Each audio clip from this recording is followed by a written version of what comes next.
ஒரு காலத்தில் நான் அடிக்கடி பூந்தமல்லி ஹைரோடில் என் 2 வீலரில் போவேன். அப்படி போகும்போதெல்லாம் போஸ்டரில் நான் கி. வீரலட்சுமி இவங்களுடைய போஸ்டர்ஸை பார்ப்பேன்.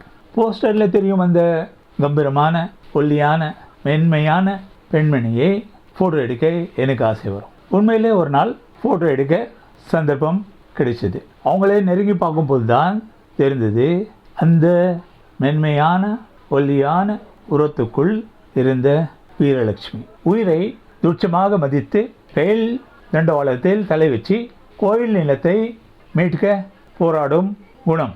எதற்கும் அஞ்சாத, மிரட்டல்களுக்கு அஞ்சாதவர், சுற்றி வளைத்து பேச தெரியாதவர், அதே நேரத்தில் மக்களை மிகவும் கவர்ந்தவர். சீமானுக்கும் விஜய்க்கும் பதிலாக சமூக போராளிகளையே அரசியலுக்கு கொண்டு வர நோக்கத்துக்காக தமிழர் முன்னேற்ற படையை உருவாக்கியவர்.